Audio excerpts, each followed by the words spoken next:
Hello mga ka-explorer! Welcome! Ngayon ngang gabi ay pupunta tayo sa isang park dito sa Saudi Arabia. So isa ito sa pinakamalalaking park dito sa Saudi Arabia.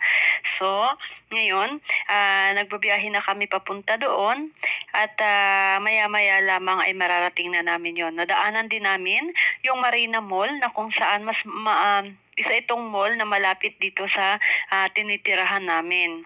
So kung gusto ninyong ma-tour ang loob niyan, pwede kayong mag-comment sa baba para next time, next vlog, maipakita ko sa inyo ang loob ng Marina Mall. So comment lang.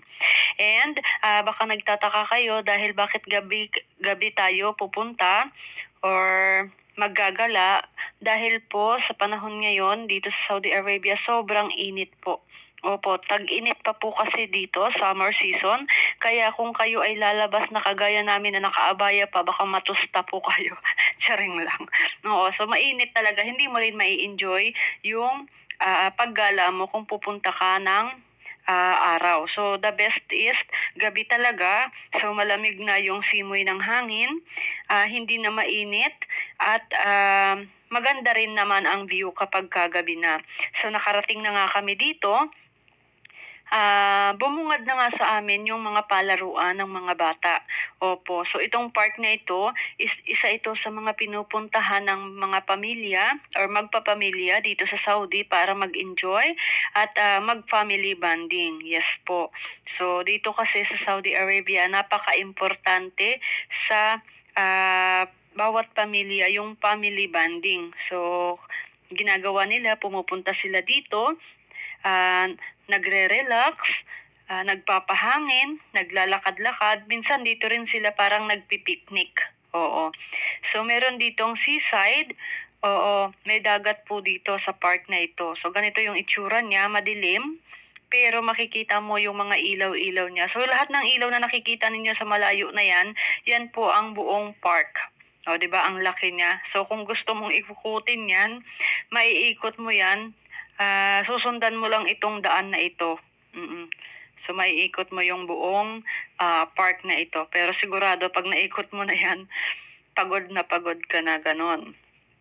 So, ayun nga, at nagpahangin nga kami dito. Ang inyong Madam Ambisyosa, sobrang nag-i-emote, may mga palakad-lakad na ganyan, nagpapahangin.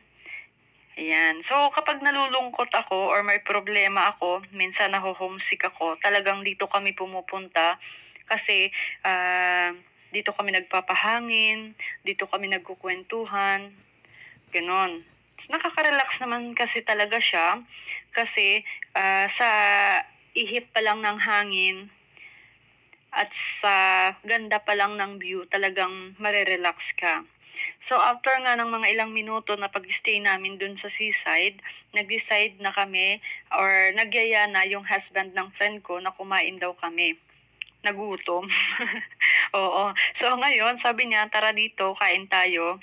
So pupunta kami ngayon sa isang kainan dito sa park na ito. So maraming kainan dito, mag-decide lang kayo kung anong gusto ninyo. Meron ditong coffee shop, kung gusto ninyo kape lang, habang nag-i-emote sa tabing dagat, umiinom ng kape, ganon. Kung talagang gusto nyong kumain, meron ditong mga restaurant, kagaya nitong pupuntahan namin ngayon. So, hindi ito promotion or advertisement. Pinapakita ko lang sa inyo kung ano yung itsura ng mga restaurant dito sa Saudi. So, literally, kagaya lang din siya ng mga restaurant sa Pilipinas. Ayan, so nakapila na nga yung husband ng friend ko at o-order na siya, kaya nag-decide na kami na umupo na lang din dito sa vacant table. So since vacant na ito, habang nag-aantay kami ng order, ayan, so ako naman si video. Ayan. So, nakakatawa lang kasi nag-order kami ng dessert, ice cream, pero mas nauna pang dumating yung dessert kesa dun sa pagkain. O, di ba, baliktad lang. So, ano pa bang choice natin? So, tikman na lang natin siya. So, it's vanilla ice cream. Oo, nag-order kami ng vanilla ice cream. So, kaysa matunaw, tinikman na lang din namin. So, sa wakas, dumating na yung in-order namin na pagkain. At tinikman ko na agad, o, di ba? Hindi naman halatang gutom na gutom ako dyan, guys, di ba?